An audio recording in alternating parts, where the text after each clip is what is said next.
Good evening, everybody. Welcome along to this edition of SportsView on learmedia.tv. And welcome to Joe Waters. Evening, Pat. Evening, boys. And joining us tonight, all the way from Derby, is Pavvy Gill, Gill, for those of you watching. And good evening, Pavvy. It's great to have you on board. Now, press the red button to subscribe to our channel, and all the information is scrolling along there in the front. We normally start off with Premiership soccer over the weekend, but any other sporting story or incident that caught your attention, feel free to do so. We had the usual suspects of West Ham, Spurs, Forest, Man City, Brighton, Palace, Liverpool. They're all beginning to hit a bit of form.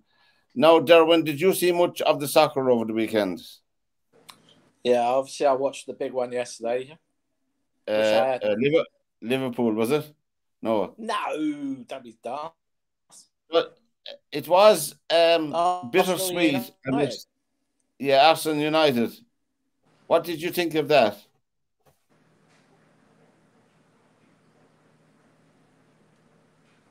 Huh?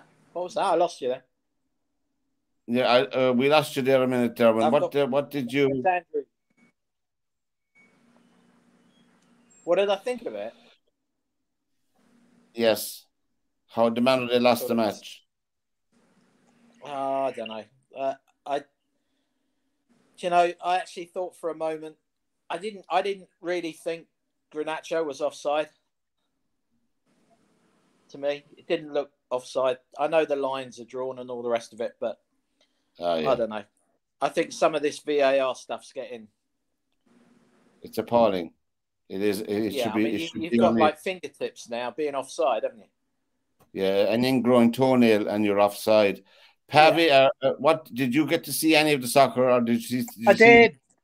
Yeah. I mean, I watched the United game yesterday, and I just, like Derwynne said, I think when VAR was first introduced, it was basically introduced for things that were kind of blatant. So things that could easily be checked, like it had the ball crossed over the line and what it's turned out to be is turning out to very little toenails, and that what VAR wasn't designed to be. And I think I'm not an Arsenal or Man United fan, but United for me scored a perfectly good goal in the 87th minute, and before VAR they would probably have then won that game 2-1 because there was only 3 minutes left. Now what's happened in that time is obviously the goal's been chalked off.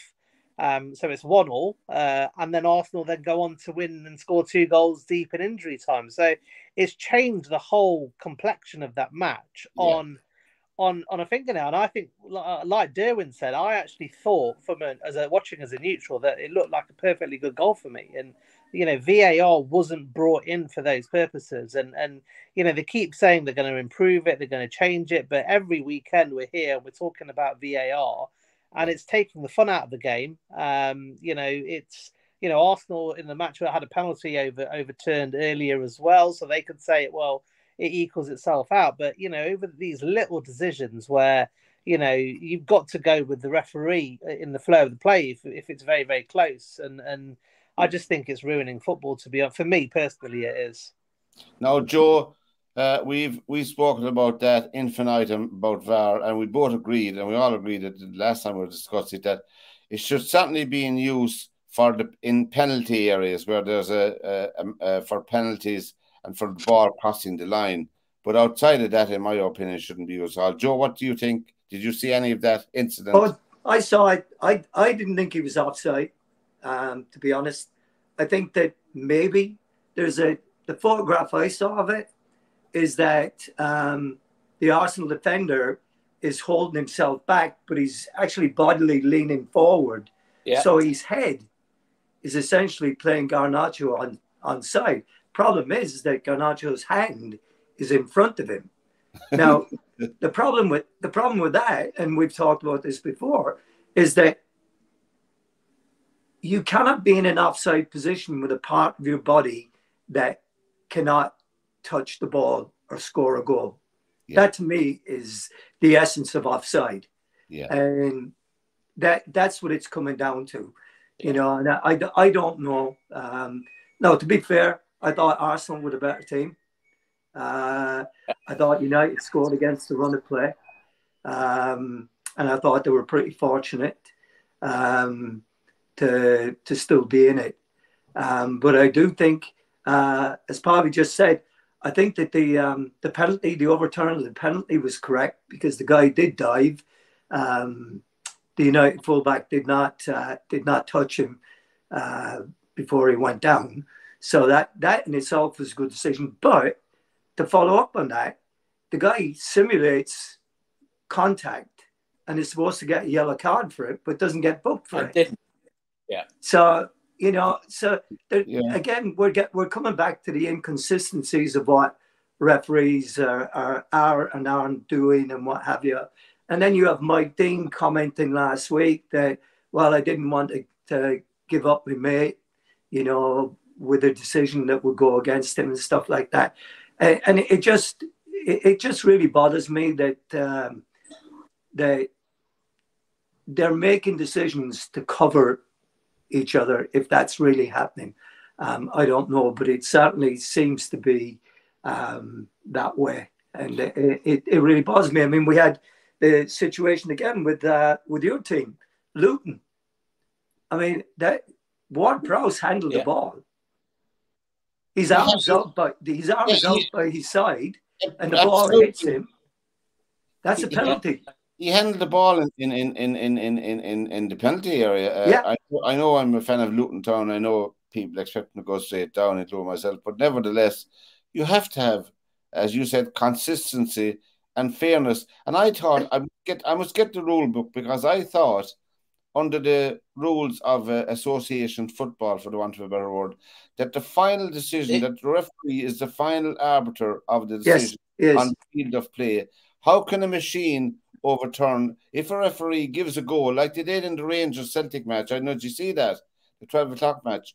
Rangers had a perfectly good goal ruled out. A couple of minutes after, the referee said, "That's okay, lads, off we go." Did you see? You didn't see that, Pavvy, did you? I didn't see it. I heard about it, and I think you've hit the nail on the head there. It's the consistency. We're seeing different results and different outcomes for similar things depending on what team they are. And I think the smaller teams will argue that the bigger teams are getting the benefit of the doubt more than the smaller teams, and that comes down to money ultimately. Is the bigger clubs have more clout with sponsors and influence, and that's why the smaller teams perhaps thinks they get harder done by than the bigger teams. But yeah, we're seeing it week in, week out. It's just different. Wouldn't it be quite interesting if they ran VAR a little bit like the cricket, where the umpire makes a decision, and if his decision's the wrong decision, and they go with the on-field decisions, don't they? Yes. Yeah. That would be quite interesting. If then that's still holding the ref responsible, isn't it? Because the VAR is, as Joe said, is basically no one's taking responsibility. The linesmen are pulling up flags like a minute after the guy's offside. Yeah. How many movements in the play are you getting? You're getting 2 or 3 phases sometimes before they flag up. That's right. That's right. And if that was in the cricketing world, and the umpire makes a decision, and they stick with the decisions because he's made a decision, don't they? Yeah, that's kind true. of overrule it, and it goes 2 different ways, doesn't it? So the umpire is still making a decision, whereas I feel like the referees now are basically talking through their microphones, saying, "Give me a clue to what I'm supposed to do." Exactly. Will they do what they did in the Women's World Cup? Will that be heard within the stadiums? Those conversations. There should be. Joe, in American football, they have two umpires, haven't they, that they consult? Well, they have 4 or 5 different officials on the field at the same time, but they also have somebody back in New York that is interpreting the laws of the game, and they advise the referee over their earpieces. So it's similar to what you've got with VAR, but these people are not afraid to go against the people on the field. You know, I mean, they make a decision based on the laws of the game, and that's it.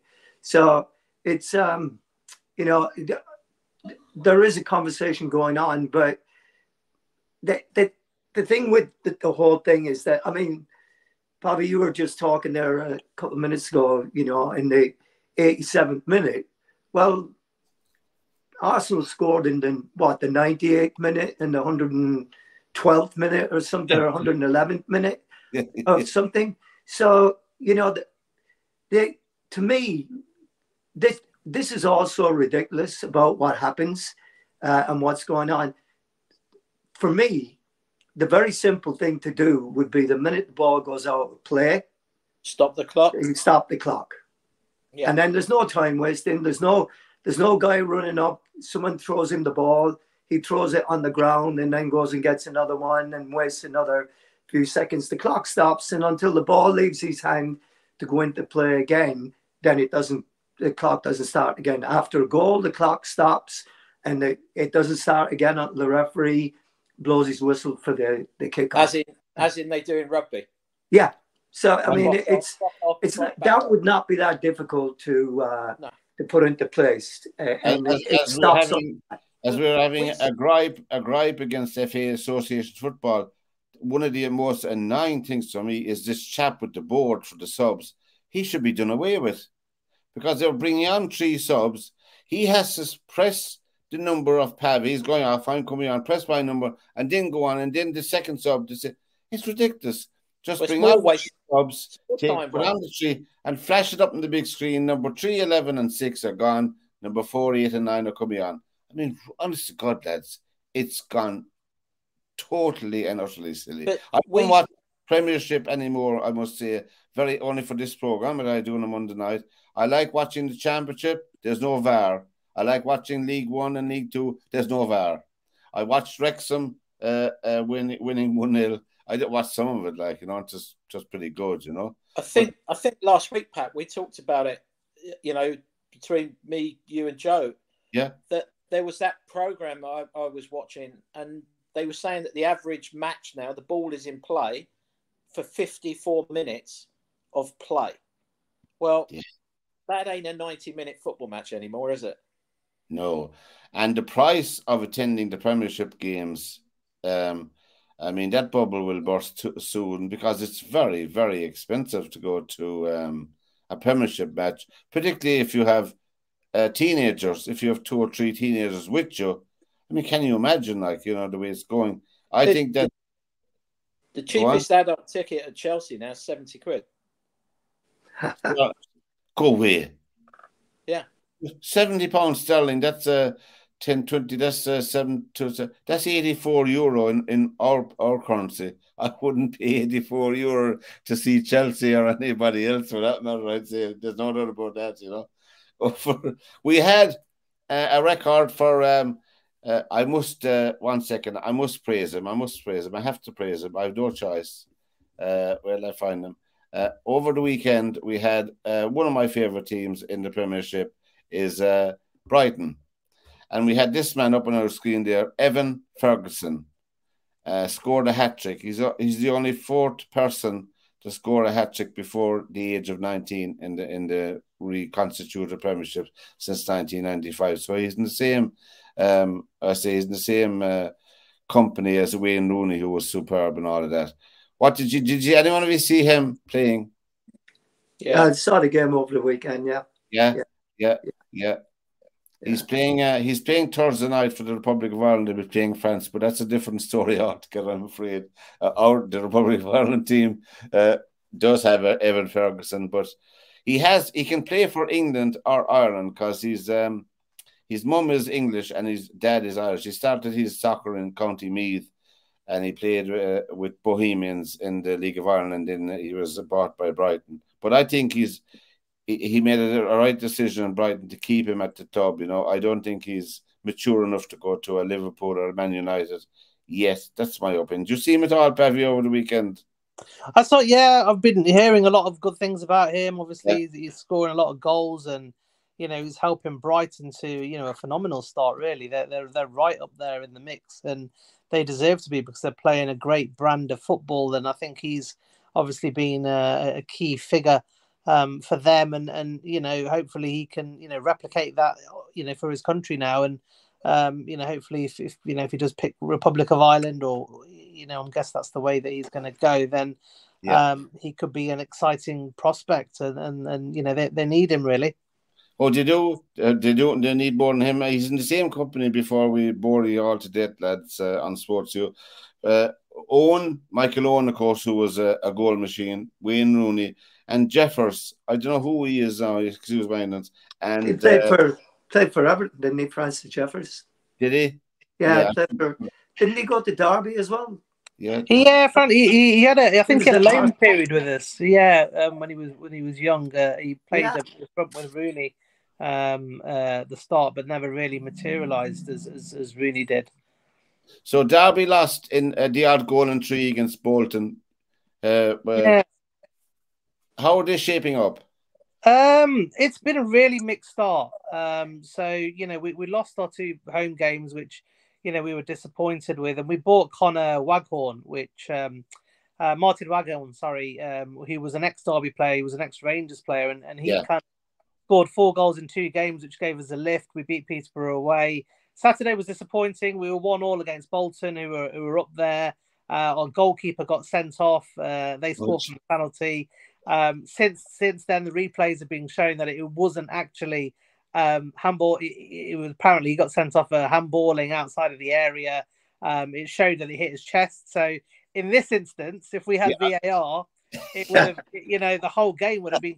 It was 1-1, and we went down to 10 men. They scored the penalty, and we lose the game. So I'm slagging VAR off, but it actually cost us on Saturday. But yeah, I still I love watching Championship football over Premiership football. Oh, I do too. And, what you wish for. Grimsby Joe did the business against Gillingham. They won 2-0. Yeah. Joe's stamping ground was Grimsby. Joe played Leicester City. That's Joe Waters' Pavvy. You can look up his superb goals. We played him some night for you. He had a little bit more hair on his head that time when he was here. When he was scoring those goals. The SportsView is the program. And tell all your friends about us, and press the red button on the right-hand side with Pavvy, Derwynne, and Joe. And Bellingham did the business again, lads, for Real Madrid. I was reading over the weekend. And, of course, there's a break now for the international weekend, but Man United are in the bottom half of the table. And but I think they still have enough in them to challenge for the top 4 or 5, in my opinion. Liverpool looked good, looked well, I must say, over the weekend. I think a lot of players are beginning to play better than they did last season. They seem to gel better. I think Nunes is an out-and-out striker, and I think Salah has accepted his role out there. I know that's the way it looked to me now. I don't know, Did you see anyone of you see the Liverpool game? Yeah. I thought that they've looked really good from the start of the season. They've really they're completely different than last year. They look more energetic. They looked last year. They looked tired. They looked like a team that had been had come to the end of their legs. Yeah, which is very and legs for that. The way Liverpool play is very important, to have young legs and fit legs to be able to do all that pressing, and they have that now. And I think they're going to be in contention this year. I really do. But we have to. That's the Republic of Ireland on Thursday night. We'll have to deal with Mbappe, who scored 2 goals over the weekend, plus all the other stars that they have. I fear for the team, but we won't labour that point too much, lads. Now, as I said, SportsView is the programme. We get out over the weekend. Next weekend, the Rugby World Cup is starting, and there are 4 groups of 5 teams. There's 20 teams in the Rugby World Cup. And just for here, the English group is England, Japan, Argentina, Samoa, and Chile.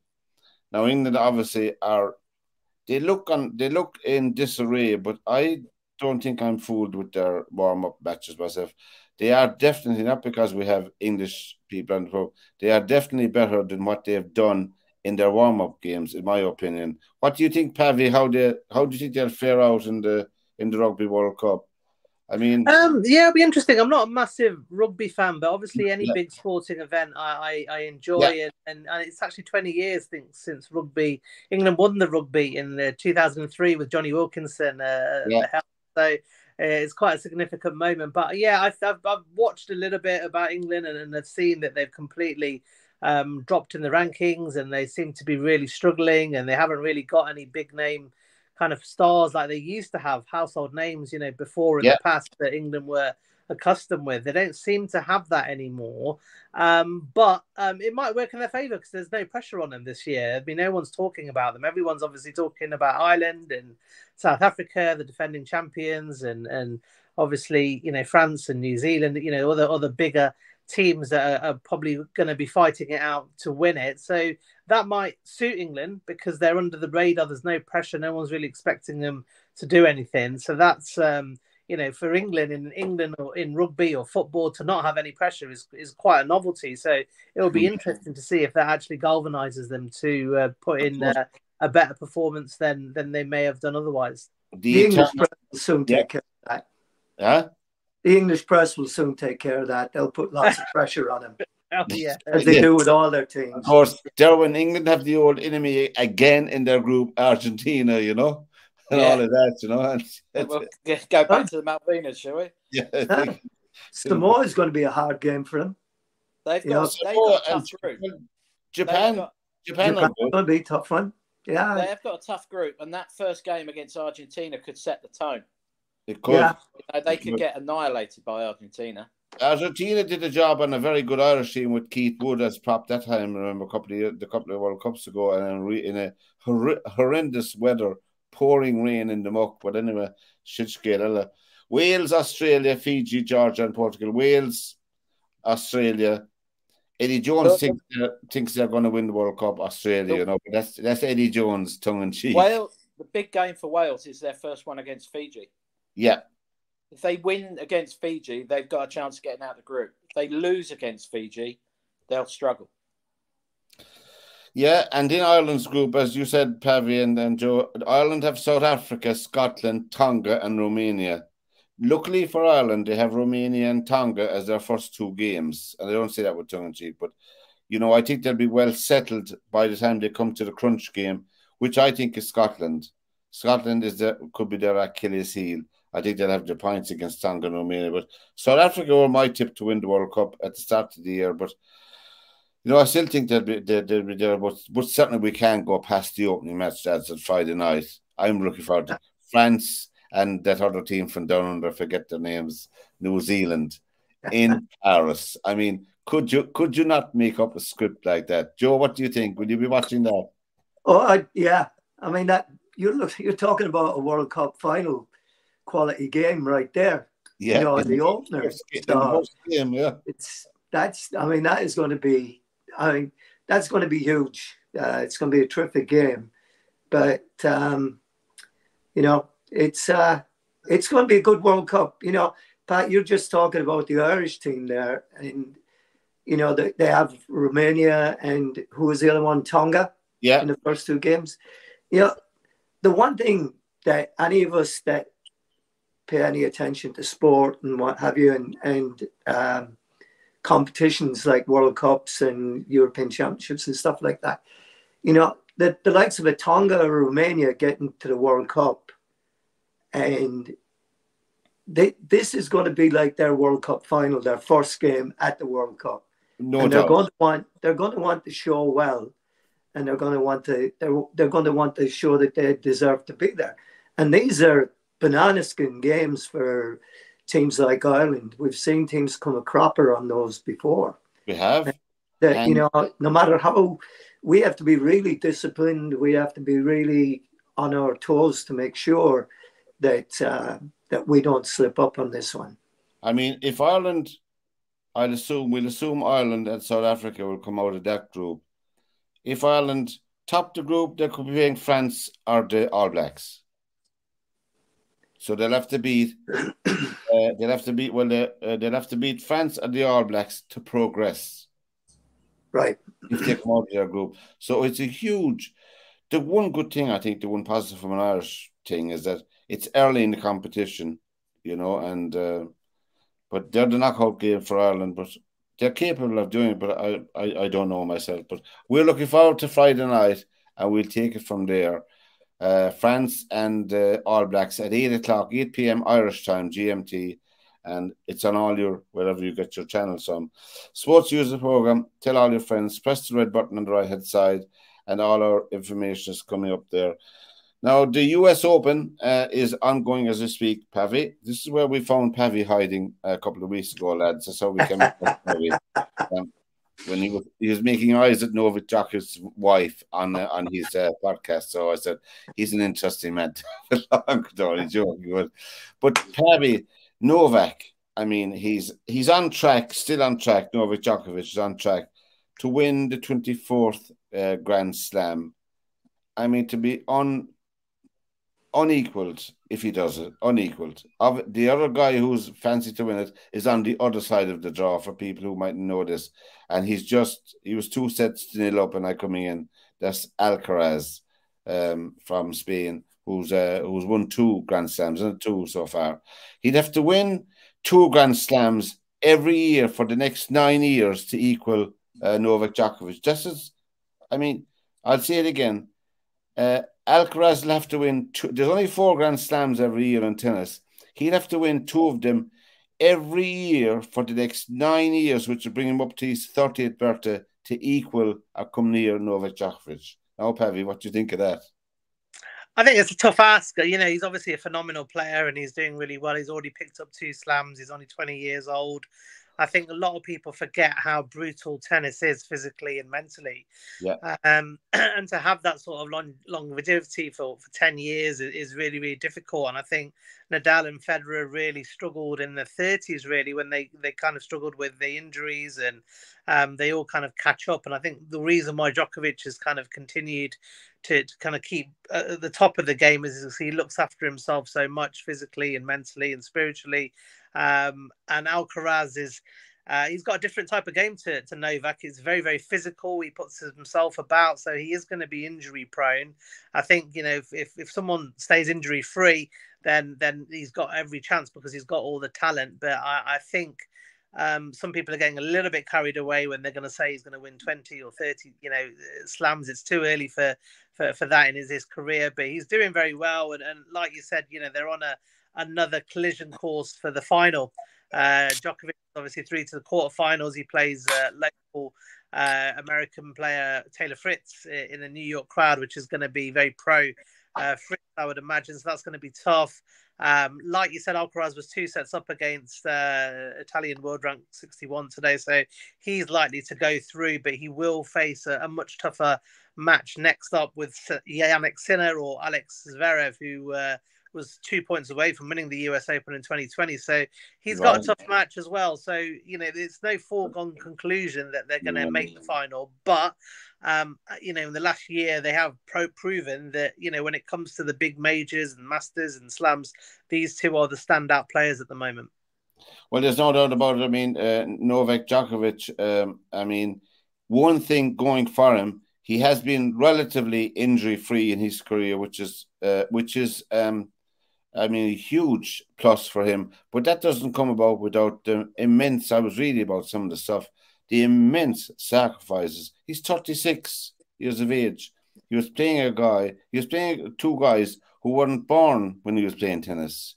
You know, when you look at it like that in any sport, I mean, when you're playing somebody who wasn't born when you were playing, really, he's playing easily and he beat Alcaraz in the Cincinnati final, you know, after being a set and a half down in the best of 3 sets. People forget that the humidity was off the charts and he came back and won it. So yeah. I think, I mean, an interesting stat that I just want to put in there that I read today was that there was, from the last 16 players that were left in the US Open, Djokovic was 36.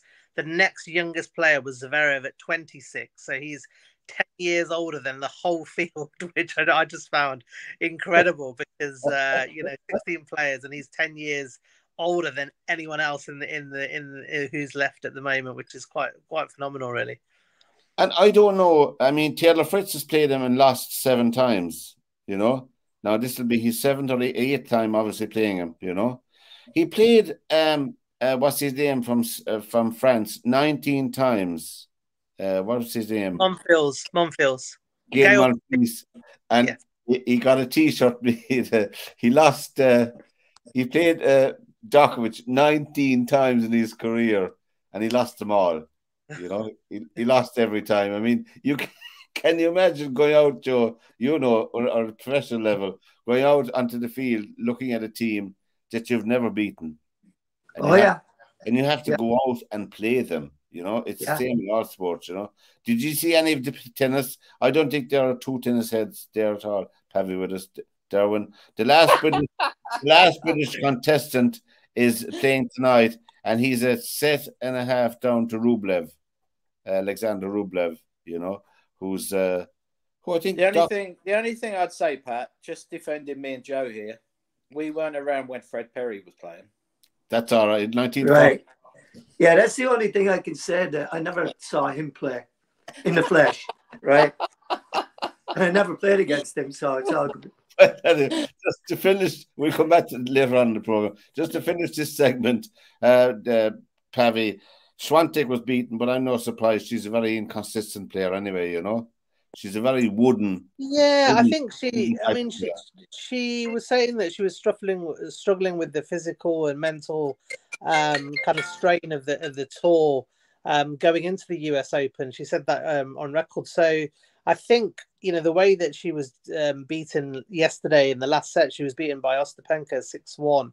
She almost kind of crumbled physically and mentally, and she wasn't really competing in any of the rallies, which is quite unusual for a number 1 player that long. And I think, you know, tennis is a very tough game, and I think she probably needs a bit of a break and to kind of refresh and then go again, probably next season now, with the US being the last slam of the year.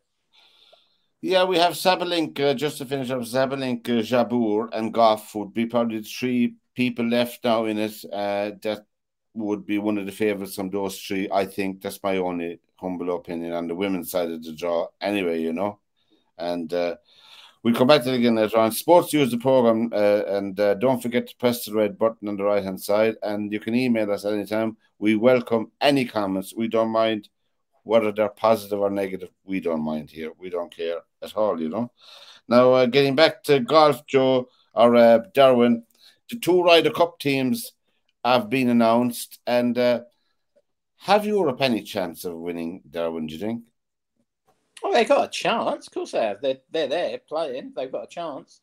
Yeah, but I look at the team, and especially with the wild cards, and I do actually think there's probably 3 not very weak links. There's 3 links in there that aren't, who we won't know. No one will know, because I don't think they've been in at the deep end here.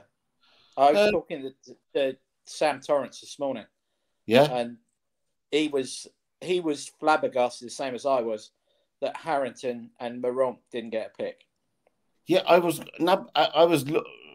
loath to mention Paulie Harrington, who shot a superb 4 rounds, but 65 at last round. I mean, that man is flying. I would have thought Harrington would have been a good one to go out in the foursomes and the 4-balls with some of these rookies. You know, I think Aberg is obviously a good player, but that is one hell of a wild card pick. Yeah. With not that much experience. I know he's won tournaments on the European Tour, which is obviously, you know, good. He's a good player. But, you know, do you put this kid up against, I don't know, Spieth, Koepka? I mean, do you start naming that American team and you start going, I don't know about just that. For people who are looking in and they wouldn't be bothered looking it up, the Americans have Brian Harman, Wyndham Clark, Max Homa, Scotty Scheffler, Xander Schauffele, Patrick Cantlay, the slowest golfer in the world, Brooks Koepka, Justin Thomas, Sam Burns, Ricky Fowler, Colin Morikawa, and Jordan Spieth. And not in the team, Dustin Johnson, Phil Mickelson, and Patrick Reed, you know? Not in the team, in my opinion. Yeah, I mean, Reed probably deserves to be in the team. Did, yeah. Without doubt. I mean, he is one hell of a player. I've spent a lot of time with Patrick Reed, and Yeah. He is. He's a prickly character, but that's his persona. He's not really a prickly character in real life. He's actually a bit of a softie. Yeah. But when you look at it, I mean, Højgaard, I agree totally. Sepp Striker. I mean, now you sit there and kind of go, well, hang on a second. I think Sepp Striker has played one event on the European Tour. Who is he? Excuse my ignorance. Based in America, Austrian lad. If you listen to him talk, he's about as Austrian as I am. Yeah. He's come straight out of college golf in America, gone straight on the tour. Good player. I mean, he's won events out there. But, Derwynne, can I ask you a question? Sorry for cutting across you. Luke Donald, I mean, does he personally, all by himself, pick the wild cards? Yeah. Really? Yeah, he would have asked a few people. He would have asked some of his cohorts, like Thomas Bjorn and different people like that, for what you think. His vice captains and all the rest of it, they would have all had the little conversations. But when you look at the wild card, I would love to have seen Harrington, Fowler, and not Fowler, Harrington and Poulter and Westwood in it. Anyway. No, I don't know. Poulter and Westwood's days are finished. Sergio? No, I think Sergio's just gone past that. He's gone the other side of that hill. Is he? I'm not saying that these young guys shouldn't get picked, but I think 6 wild cards is too many. It should be back to the old days of either 9 or 10 players earn their way into that team. Oh, I have you. And then 2 wild card picks. Yes, that sounds about, yeah. And, I think Højgaard deserves it. I can't believe Maronk's been left out. I would find that really hard to believe. He's played both sides of the Atlantic. He's played States full-time and he's played Europe full-time. Yes, and he's good. And he's tried to make that team off merit. Yeah. And for not to get picked. But then, you sit there and kind of go, I'm looking at those wild cards. Yeah, Fleetwood's come into form. Rose, bit of experience. Højgaard, Lowry. I mean, Lowry's hitting it sideways. He is, yeah. I mean, is that in form or is it experience again? But you look at the team and you can see that it's going to be like McIlroy and Aberg going out together because he's going to have to be carried along at some stage. Well, I don't mean that disrespectfully. He's a Ryder Cup player. I'm not getting away from that. No. But I do think I can't. Luke Donald never won a major, so he didn't. No. No, I don't think he did. No, he was number one, world number one for a few weeks, and he's only one of 2 people that's ever been a number 1 in the world and never won a major. Right, I see. Yeah. Oh yeah, he was number 1 in the world and never won a major. Yeah. So my fear for the Ryder Cup, having looked at it, we have 3 players on the Ryder Cup team that are in the plus for winning matches at the Ryder Cup. We have Jon Rahm. Yeah. We have Tommy Fleetwood and Luke Is it Justin Rose? Yeah. They're the only 3. Rory McIlroy is 500. He's won, lost the same amount as he's won, and he's tied 4. All the rest of them are all in the losers column. Yeah. So this is a huge ask, and it's just like a football team. It's like a tennis player. It's like anybody. You come to the end of an era where the legends all are of about the same age and they all retire or they're coming to the end of their game, and that's what happened with the European team. A lot of those guys all left. Some of them jumped to the Live Tour because they saw that this was their last big payday and that they had to take advantage of that. So it's just a changing of the guard. And with the young guys, I mean, like you say, you just never know what you're getting from them. And, these guys might go out and they might play with no fear whatsoever. They might tear it up. You didn't see the team, Pavvy, did you have a passing interest?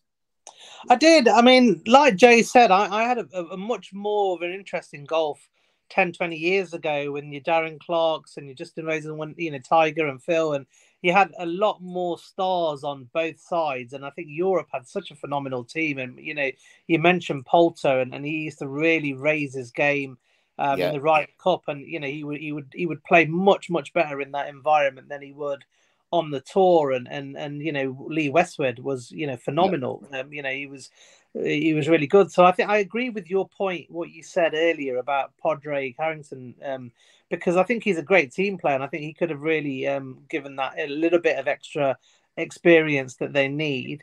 But yeah, like Jay said, it's a changing of the guard. I looked at the team, and I know a few of the British and European players, but I didn't recognise a lot of them from past years where they were. And I think that happened 2 years ago. America beat Europe very convincingly last time out, and I think that was the start of the changing of the guard, and they go in big favourites again. So, like Jay said again, we don't know what's going to, are they going to rise to the occasion, or are they going to really struggle with the pressure of what they have to do? So, in that aspect, it makes it quite interesting to see how these rookies do. Really, 19-9 the last time. And what kind of a course is it there when they're playing on? Or where is it for people who will be looking into? Just outside of Rome. It's probably about 8 miles outside of Rome. I mean, Simone Golf Club is quite nice. I've played it a few times in Italian Opens and Challenge Tour events. Yeah. But it's a nice golf course. It's very parkland. It's very sort of pretty. It'll look great on TV. But the golf course doesn't matter. That doesn't. It's not a European. If it was a links golf course, you might stand there and go, well, the Europeans have definitely got an edge because they play more links golf than any of the American team. Yeah, so, the ladies Irish Open was on down in Dromoland Castle over the weekend. Yeah. Place was packed, and I think 8 or 10 of the players said it's their favourite course in the whole world, which is great for us. I only live up the road from it, it's County Clare where I'm living, But it looked spectacular on the Golf Channel, the course, the visuals on the you couldn't buy the publicity, it just looked incredible, It's a beautiful setting. Yeah. I mean, it's absolutely fantastic. Oh, it's just incredible. It is. I mean, a three-way playoff, which is great. I played it a few years ago. It's a fantastic place. It truly is. It should. The only thing is that I advise you, if you go in the springtime, there's a lot of daisies out there. Don't play with a white ball. You're going to lose it. there's our golfing tip of the week. There you go. Tip from the top. Use a there you go. I'm telling you, it's like.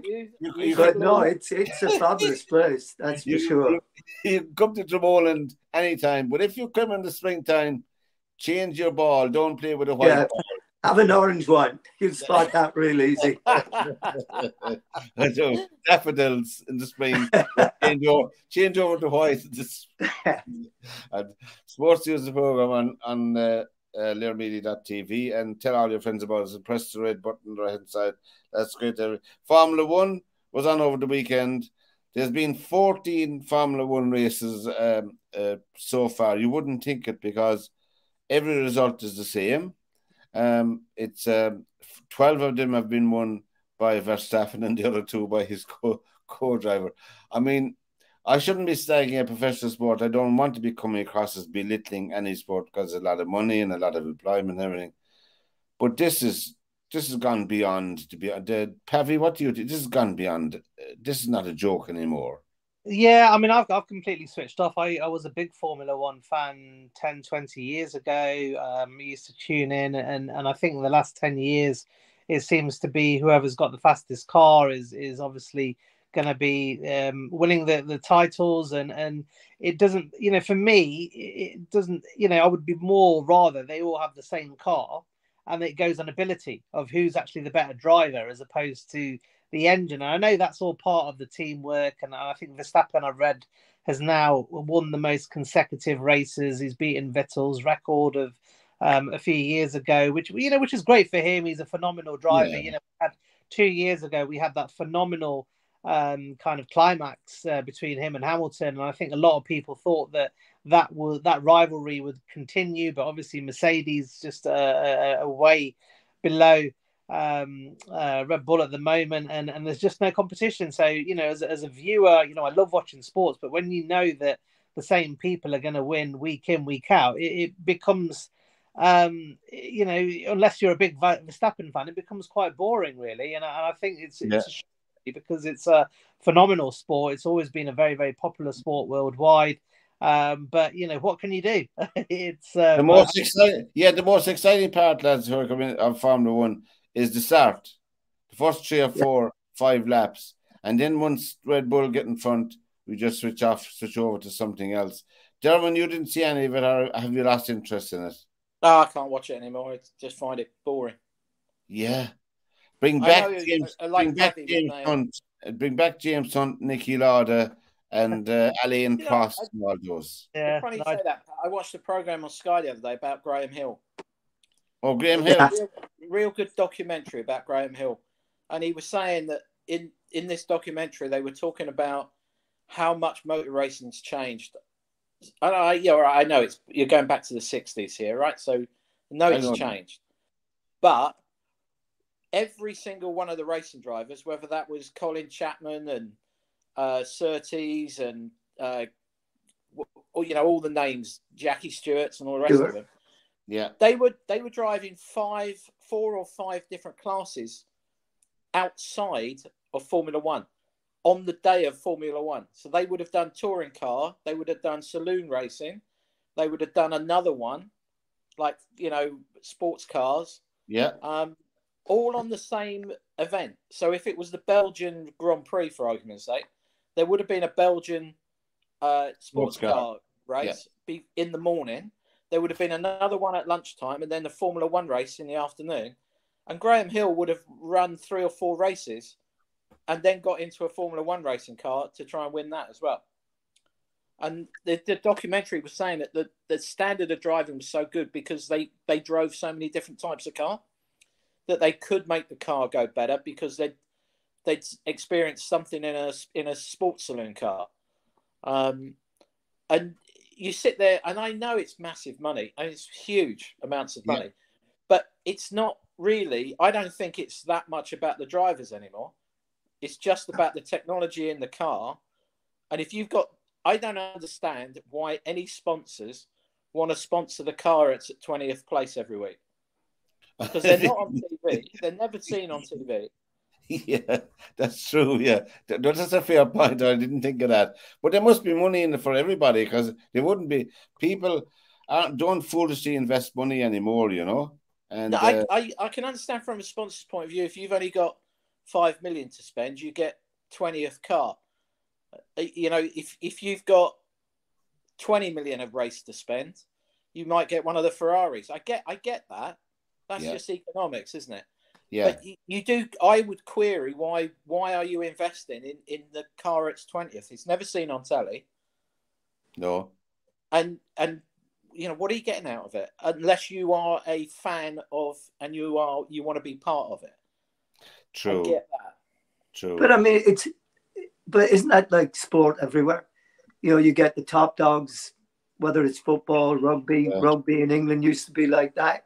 You put the most money into it, you tend to win the most championships and what have you. So, and I mean, I can understand that. So there has to be a pecking order somewhere. The things that I don't understand is how somebody like Mercedes 2 years ago had the best car in racing, and now they can't win a Grand Prix to save their lives.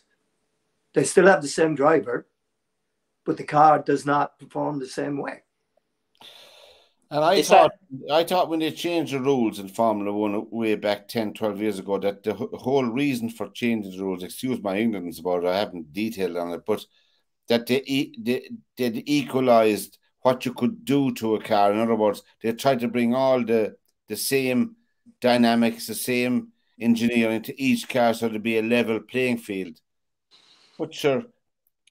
But I think it's only the designs and the height and the clearance from the floor and the length and the width and all I think they're the only rules. If you've got a fancier gearbox that changes up through the gears faster than Mercedes does, then good luck to you. That's why they hide all that information so much.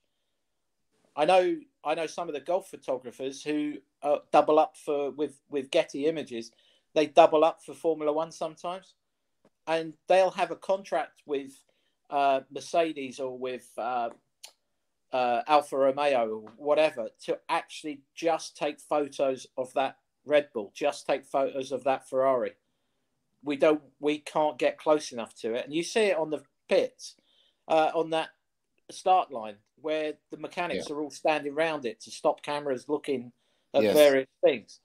And I know the photographers will just, they're there working, but they're not. Their job is to spy on the other cars and find out what the differences are. I have to mention, Derwynne, I know we're talking about jumping around the place.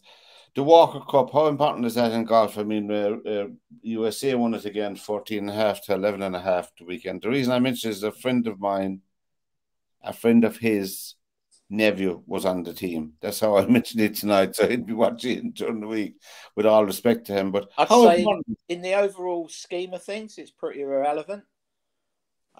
It's a bit of tradition. It's a bit of a proving ground. You'll see most of those lads who play Walker Cup will basically wander off to college or they'll turn pro. Yeah. So it's a grounding area. It's an achievement. It's a fantastic achievement, make Walker Cup. But it's nothing more than a proving ground to move on to college or to turn pro. Now I'm going to put Pavvy on the spot before we finish up tonight. Before we finish up, as I say, next Monday night, Pavvy, will we be celebrating the 24th Grand Slam?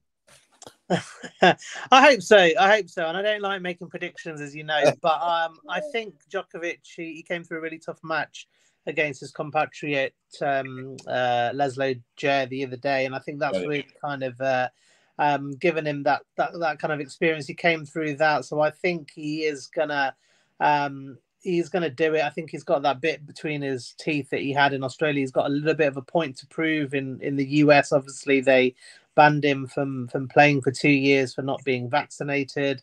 So I think knowing Djokovic, he always likes to prove people wrong on the court. And you know, I know that he was very hurt by not being able to play in America. So he's got that little bit of extra motivation to. I know we spoke about this, Pavvy. I mean, there's millions left into America crossing the border, but they couldn't allow the healthiest man on the planet to play tennis last year, which was, to me, bonkers. But anyway, there was a lot of bonkers thing going on in the world. Joe, you'll be Friday night at the World Cup. You'll be looking forward to France and the of course, Thursday night, Joe. Joe got a played for the Republic of Ireland as well, Pavvy. And do you give him any chance Thursday night against France? Well, I mean, there's always a chance. That's the beauty of it, right? You know, we have our best game. They don't play so well, and maybe we'll get a result on it. But you'd have to think that France are going to take it. It just depends how seriously they want to take this tournament. You know, sure. Are they just going to have a young team, start breeding, bringing the next group of guys to challenge for the World Cup? Are they going to start getting them in and doing that? So it just depends on what their ultimate goal is. But realistically, you would think no, that we don't have much of a chance. But that's why we kick about. And Derwynne, England will be playing Ukraine, I think, over the weekend, as far as I saw the fixtures. Yeah. But do you think we'll have the usual lineup on the English team? But do you think that Maguire will be the captain? No. I think it'll be 60 minutes of a pretty top level England team, and then all the subs will come on, and they'll go and have a rest. Yeah, because Bellingham is in great form for England, and so is Harry Kane. I think he's rejuvenated. You can't be in a rut in a club. I'm not saying he was in a rut with Spurs. I'm just saying that sometimes a change of club can revitalize one's perspective in football. And certainly to me, watching him in the 2 games, I only saw 2 of the games he played in, he looked pretty refreshed to me, you know. And, you know, I know it's a cliche to say playing with a smile on your face, but I think he's enjoying his soccer again, you know, to me, and Harry Kane is. And I think Bundesliga's a different pace to Premier League, isn't it? Yeah, that's true. That's true. So, I mean, it's probably, Harry Kane's never been that. He's not marked for his speed, is he? No. It's. He's not slow, but he's not. No, he's Sterling quick, is he? Or, you know, you can name loads of players who are faster than Harry Kane. So Bundesliga probably suits him down to a ground to a little bit. Yeah, that's true. Well, lads, it's been an absolute blast for another Monday night, and from Joe Waters and Derwynne, Honan and Pavvy, Gill, and myself, Pat, till we meet again, lads, next Monday night. Lekun of Day. That means Pavvy, with the help of God and whoever else you call and to help you along. Where we hope we see you again next Monday night and for another edition of SportsView. And I can't bring up the. Can I bring up the thing here? I can't bring up the thing. I have it. There we are now. We can edit it out. We can leave it in for the laugh. Anyway, from Pavvy, Joe, Derwynne, and myself, till we meet again next Monday night. Take care and God bless. Good night, guys. Take care.